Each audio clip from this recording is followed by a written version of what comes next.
नमस्कार। साप्ताहिक संवाद का इस विषय था पुलिस सुधार एवं आधुनिकीकरण। तो सबसे पहले जानते हैं पुलिस, आखिर पुलिस की क्या ज़रूरत है, पुलिस का क्या दायित्व है और किसी समाज में पुलिस की क्या आवश्यकता है।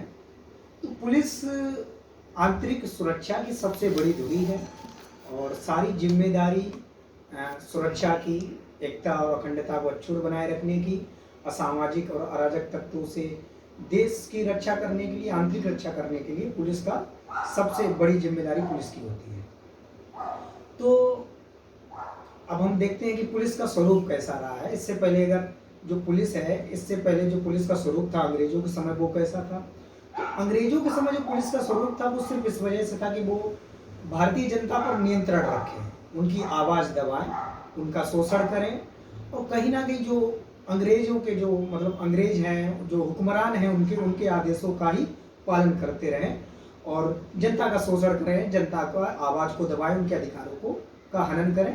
तो उनका कुल मिलाकर काम यही था कि वो उनकी अंग्रेजों की कठपुतली थे और जनता को त्रस्त करने का उनका काम था और जनता को दबाए रखने का उनका काम रहता था। अब देखते हैं कि एक लोकतंत्र में पुलिस की क्या भूमिका होती है और लोकतंत्र में पुलिस की क्या आवश्यकता है, लोकतंत्र में पुलिस क्यों जरूरी है। तो उसमें पुलिस, लोकतंत्र में जैसा कि कहा जाता है लोकतंत्र, तो लोगों के लिए जो तंत्र बनाए जाते हैं उनमें से एक तंत्र पुलिस का भी है। पुलिस भी एक तंत्र है। पुलिस समाज की बेहतरी के लिए होती है, पुलिस लोगों को सुरक्षा प्रदान करने के लिए होती है। जब लोगों को सुरक्षा मिलेगी तो लोग अपने अपने व्यक्तित्व का अच्छे से विकास करेंगे। जब व्यक्तित्व का विकास अच्छे से करेंगे तो समाज का विकास अच्छे से होगा। जब समाज अच्छा विकसित होता है तो राजनीतिक और आर्थिक प्रगति होती है और जब राजनीतिक आर्थिक प्रगति होती है तो हर तरफ खुशहाली आती है। तो कहीं ना कहीं अगर देखा जाए तो पुलिस ही वो धुरी है जिससे सामाजिक, आर्थिक और राजनीतिक विकास होता है। और जैसा कि हमारे पूर्व डीजीपी यूपी के प्रकाश सिंह कहते हैं कि यदि आर्थिक, राजनीतिक और सामाजिक उन्नति करनी हो तो पुलिस सुधार बेहद जरूरी है। अब पुलिस सुधार की जब बात आती है तो हम उससे पहले देखते हैं कि पुलिस में आखिर खामियां क्या हैं, दिक्कतें क्या हैं। तो भारत की यदि बात की जाए तो भारत अभी भी औपनिवेशिक शासन का जो 1861 का पुलिस अधिनियम था उसके अनुसार अभी भी भारत की जो पुलिस है वो संचालित लगभग हो रही है। कहीं ना कहीं वो जो ढांचा है वो तभी का बना हुआ है। कुछ मामूली से सुधार बीच बीच में होते रहे हैं लेकिन लगभग उसी तरह का ढांचा बनाए रखे हुए आज भी है। तो आजकल अगर जो खामियां देखा जाए तो उन्हें हम दो भागों में बांट सकते हैं। एक तो मूलतः जो पुलिस के अंदर खामियां हैं, पुलिस के अंदर खामियां को अगर बात की जाए तो हम देखते हैं जैसे ही पुलिस का नाम आता है तो एकदम हमारे जहन में आता है कि रौब दिखाना, भ्रष्टाचारी। हमारे जहन में आता है कि कहीं ना कहीं एक जो हिटलर शाही है उस तरह की छवि बनती है। और जब भी पुलिस की बात आती है तो कहीं ना कहीं पुलिस रक्षक कम भक्षक ज़्यादा दिखते हैं। तो ये कमियां लगती हैं। दूसरा क्या है कि कई सारी खामियां हैं संगठनात्मक और संरचनात्मक के रूप में अगर देखा जाए तो जैसा कि सीएजी की रिपोर्ट बताती है कि पश्चिम बंगाल और राजस्थान जैसे राज्यों में तो 70% हथियारों की कमी है। दूसरा 20%, दूसरा अन्य जो रिपोर्ट बताती है उसमें बताया जाता है कि 20% जो पुलिस के पद हैं वो हमेशा खाली रहते हैं। उसके अलावा एक है जो पुलिस पर जो रिसर्च होती है उसकी एक रिपोर्ट आई थी, उसमें बताया गया कि पुलिस के जो वाहन हैं जितने उनके पास होने चाहिए थे उसमें 30% की कमी है। तो देखा जाए वाहन, संचार और पुलिस की जो पद हैं उन सभी में कमी है। दूसरा एक और अगर देखा जाए तो खामियों में कहीं ना कहीं जैसे समय बदल रहा है, वैश्वीकरण हो रहा है, डिजिटलाइजेशन हो रहा है, तो कई तरह के अपराध होने लगे हैं। कुछ साइबर क्राइम हो गया, बैंकिंग धोखाधड़ी हो गया और कहीं ना कहीं जो डिजिटल प्लेटफॉर्म से जो लड़कियों के प्रति और बच्चों के प्रति जो अपराध हो रहे हैं और डिजिटल प्लेटफॉर्म के माध्यम से जो सेक्सुअल कहीं ना कहीं जो हैरेसमेंट हो रहा है, उस तरह का जो वोकैब हो रहा है उस तरह से हो रहा है, तो वो भी बहुत दिक्कतें कर रहा है। साथ ही साथ जो संगठित अपराध हो रहे हैं आजकल अपराधों का एक संगठन बन चुका है। जैसे बच्चों को चाइल्ड ट्रैफिकिंग करना, ड्रग्स मामले और इस तरह के शराब वाले मामले, तो इस तरह की कई चीज़ें हैं जो संगठन बना बना कर हो रहे हैं। इन सारी चीज़ों से जूझना, इन सारी चीज़ों को टैकल करने के लिए हमारे पास एक अच्छी पुलिस होनी चाहिए। तो ये सारी खामियां हैं और हमें लगता है कि जैसे जैसे समय बदल रहा है तो हम लोगों के पास एक अच्छी पुलिस होने की मतलब ज़रूरत है। और इसी यही जो कारण है कि किस वजह से कैसे कैसे संगठित अपराध बढ़ रहे हैं और जो जितना भी जो देश हैं जो हमारे जैसा कि अजीत डोभाल कहते हैं कि चौथी पीढ़ी का जो युद्ध है वो उसे वो छद्म वार की उपाधि देते हैं, छद्म युद्ध की उपाधि देते हैं, जो डिजिटल वॉर भी जिसे बोला जाता है उस तरह से होगा।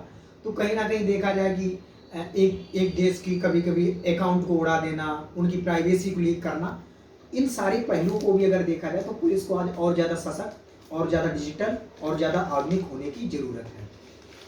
अब देखते हैं पुलिस को आधुनिक बनाने के लिए, पुलिस को बेहतर बनाने के लिए क्या क्या किया जा चुका है, क्या क्या सुधार किए जा चुके हैं। तो 1977 में राष्ट्रीय पुलिस आयोग बना, जिसने कहीं ना कहीं पुलिस को एक सुरक्षा दी और पुलिस को कहीं ना कहीं राजनीति से अलग करने का प्रयास किया, क्योंकि पुलिस का राजनीतिकरण भी एक बहुत बड़ी समस्या है। और कहीं ना कहीं पुलिस जो चुनौतियों को फेस करती है तो उन्हें कैसे कैसे कम किया जाए, तो वो राष्ट्रीय पुलिस आयोग 1977 में बना, तो उसमें उसकी बात कही गई।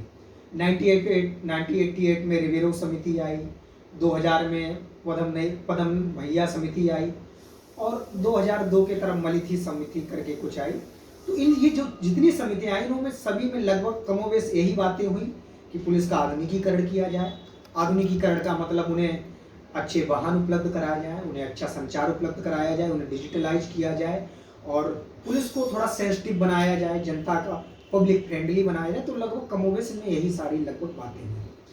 जो बड़े बदलाव आए, जो बड़े सुधार आए, वो पहला तो हुआ 2006 में जो आदर्श पुलिस अधिनियम आया, उसमें कहीं ना कहीं ये कहा गया कि पुलिस को एक सामाजिक भूमिका भी निभानी चाहिए, पुलिस को पब्लिक फ्रेंडली होना चाहिए, पुलिस को मानवाधिकार जो कानून है, संविधान के आदर्श हैं, उनके मूल्यों को अपने में उनका मूल्यों का अपने में समावेशन करना चाहिए और जो लोगों की आवश्यकता है उनके प्रति कुशल, प्रभावी और कहीं ना कहीं उत्तरदायी होना चाहिए। तो इस तरह की बात की गई।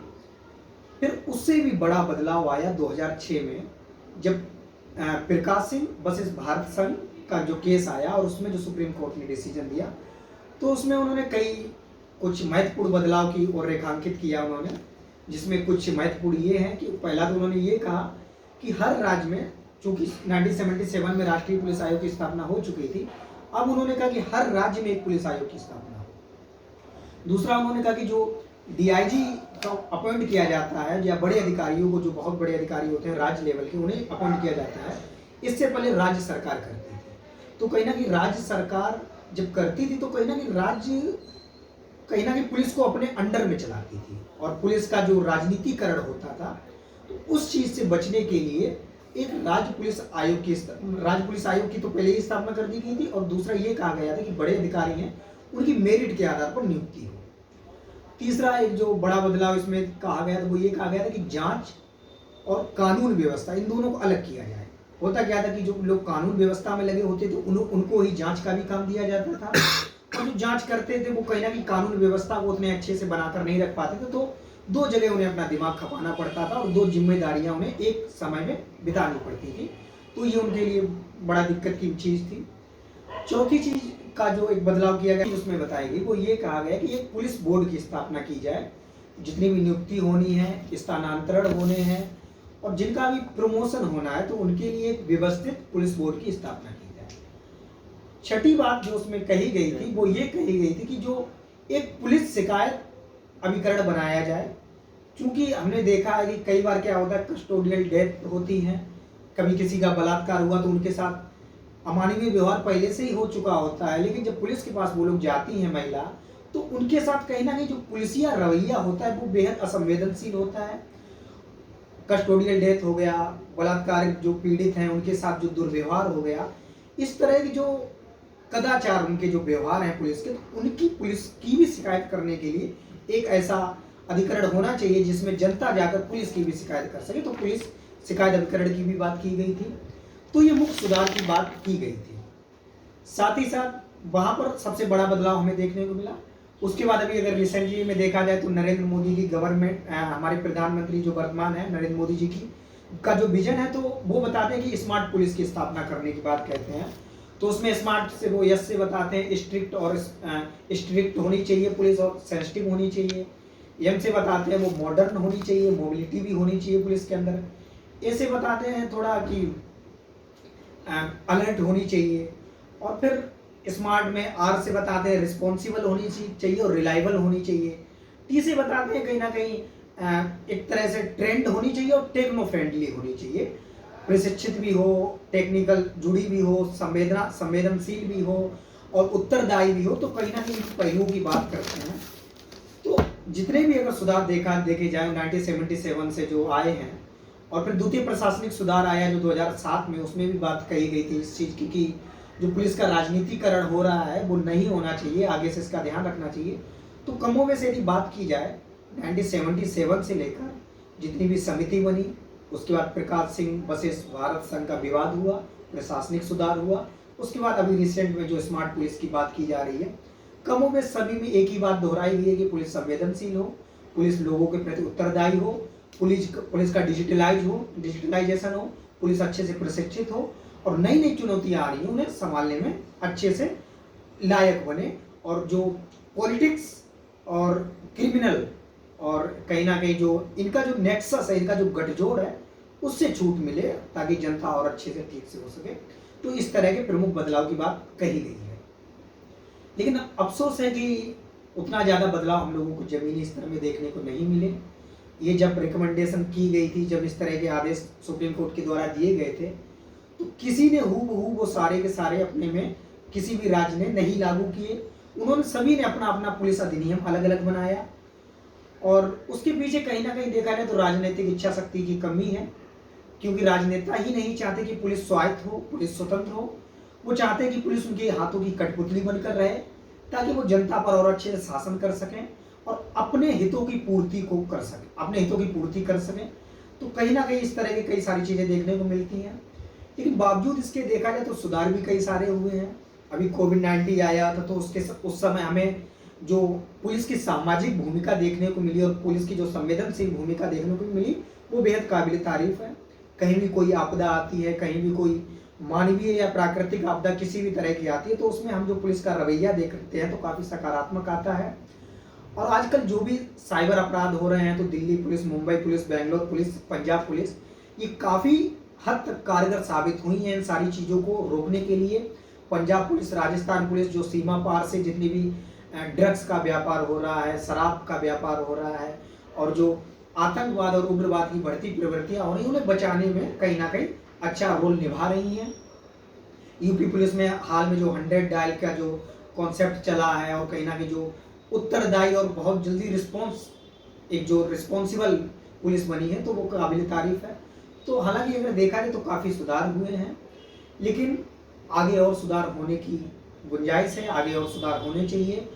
आगे के सुधार में हमें लगता है कि सबसे पहले तो पुलिस को अच्छे से प्रशिक्षित किया जाना चाहिए, अच्छा प्रशिक्षण दिया जाना चाहिए। उसके बाद पुलिस जब आ जाए, पुलिस अपनी ड्यूटी को जब निभाने लग जाए, उसके बाद एक एक वर्ष के अंतराल में पुलिसों को प्रशिक्षण देते रहना चाहिए, और पुलिसों के जो मेडिकल टेस्ट हुआ या फिर पुलिसों का जो फिजिकल टेस्ट हुआ, वो होते रहने चाहिए एक एक साल के अंतराल में।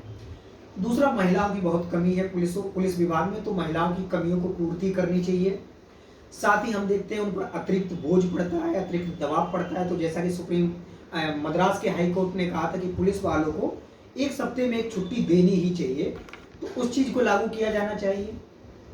साथ ही कहीं ना कहीं हम देखते हैं कि पुलिस पर मानसिक और शारीरिक दबाव काफ़ी ज़्यादा आ जाता है काम को लेकर।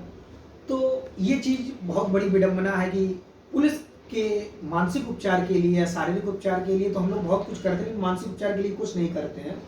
तो उसके लिए सबसे पहले तो ये किया जाना चाहिए कि उन्हें समय समय पर इतनी छुट्टी देनी चाहिए जो वो अपने परिवार वालों से मिल सकें, और ऐसे कार्यक्रम जो उनके पारिवारिक कार्यक्रम हैं जो जरूरी हैं उनमें शरीक हो सकें, तो इतनी छुट्टी उन्हें दी जानी चाहिए।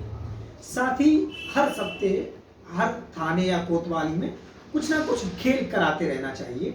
एक छोटा सा इंडोर स्टेडियम ना हो तो कम से कम एक बैडमिंटन का कोर्ट ही होना चाहिए, वॉलीबॉल का कोर्ट होना चाहिए, तो कुछ ना कुछ खेल की व्यवस्था पुलिस वालों के लिए करनी चाहिए। साथ ही साथ हर महीने में एक बार कुछ ना कुछ आध्यात्मिक कार्यक्रम कराए जाने चाहिए, जैसे कभी योग शिविर लगा दिया गया, कभी ध्यान शिविर लगा दिया गया। तो कहीं ना कहीं उनके मनोवैज्ञानिक और उनके मानसिक उपचार के लिए ये चीज़ें बहुत जरूरी हैं, तो ये चीज़ें कराई जानी चाहिए। साथ ही साथ कुछ ना कुछ कार्यक्रम समय समय पे 1-2 महीने बाद उनके साथ कराए जाने चाहिए, जिससे कहीं ना कहीं उनके मानसिक और मनोवैज्ञानिक उन्हें शांति मिले।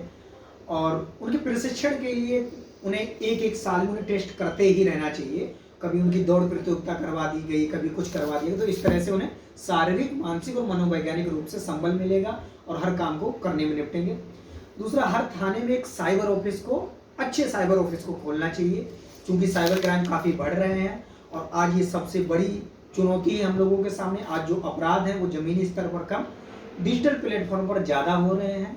चाहे बैंक धोखाधड़ी हुआ, चाहे रुपयों का लेन देन हुआ, चाहे महिलाओं के साथ डिजिटल प्लेटफॉर्म में दुर्व्यवहार हुआ, तो आतंकवाद, उग्रवाद को बढ़ाने का भी काम कर रहे हैं डिजिटल प्लेटफॉर्म। तो इस चीज़ों को रोकने के लिए, टैकल करने के लिए पुलिस को एक अच्छा साइबर ऑफिस पुलिस के पास होना चाहिए। तो ये सारे सुधार पुलिस में होने चाहिए। और साथ ही साथ कहीं ना कहीं सरकार को भी सोचना चाहिए, जो सरकार को ये सोचना चाहिए कि जो वाहन की कमी है, जो हथियार की कमी है, जो संचार की कमी है, जो पुलिस के खाली पद हैं, उन सभी को भरने का काम करना चाहिए। साथ ही जो संरचनात्मक और ढांचात्मक अगर परिवर्तन की बात करें, तो उसमें जो बड़े अधिकारी, बड़े रैंक के अधिकारी, तो उनकी नियुक्ति राजनीतिक प्रेरित नहीं होनी चाहिए, वो योग्यता के आधार पर ही होनी चाहिए। और जो जितने भी हमारे जो अच्छे काम करने वाले लोग हैं, जो अच्छे पुलिस अधिकारी हैं, उन लोगों को समय समय पर कुछ ऐसे पुरस्कार देते रहने चाहिए, जिससे उनका मनोबल बढ़ता रहे। और जो भी ऐसे भ्रष्ट पुलिस वाले हैं, जिनके खिलाफ भी कोई भी किसी तरह की ज़्यादा शिकायतें आती हैं, उन लोगों को अलग करना चाहिए, उन लोगों को वहाँ से बर्खास्त करना चाहिए। एक चीज़ और करना चाहिए कि किसी भी एक विशेष क्षेत्र में, हम लोग अक्सर देखते हैं कि किसी भी एक विशेष क्षेत्र में कई पुलिस वाले कई समय तक टिके रहते हैं। ऐसा नहीं होना चाहिए। पुलिस वालों को किसी भी एक क्षेत्र में 1 साल से ज़्यादा नहीं टिके रहना चाहिए, क्योंकि जहाँ तक हम लोग देखते हैं कि जब भी पुलिस वाले किसी एक विशेष जगह में एक जगह ज़्यादा टिके रहते हैं, तो वहाँ के लोगों से कुछ ज़्यादा फ्रेंडली नहीं हो जाते। वहाँ के जो माफिया लोग होते हैं, नेता लोग होते हैं, उनके साथ काफ़ी घुल मिल जाते हैं और वो खुद उन अपराधों में संलिप्त हो जाते हैं। तो पुलिस वालों के ट्रांसफ़र को समय समय पर करते रहना चाहिए। अच्छे पुलिस वालों को प्रमोशन देना चाहिए। तो कहीं ना कहीं ऐसे हम लोग रचनात्मक अगर काम सरकार करे, ढांचात्मक परिवर्तन करे और पुलिस के मनोवैज्ञानिक और शारीरिक और उन पर प्रशिक्षण पर यदि ध्यान दिया जाए, महिलाओं की संख्या को बढ़ाया जाए, तो मुझे लगता है कि पुलिस अच्छी होगी। जब पुलिस अच्छी होगी तो समाज अच्छा होगा, समाज अच्छा होगा तो राजनीतिक और आर्थिक स्थिरता आएगी, राजनीतिक आर्थिक स्थिरता आएगी तो कहीं ना कहीं उन्नत समाज का विकास होगा। और कहीं ना कहीं देखना चाहिए कि पुलिस लोगों की पुलिस है, पुलिस जनता से निकलती है, जनता के लिए होती है और जनता को ही समर्पित होनी चाहिए। ऐसी पुलिस होनी चाहिए। पुलिस शासक की पुलिस नहीं, पुलिस लोगों की पुलिस होनी चाहिए। धन्यवाद।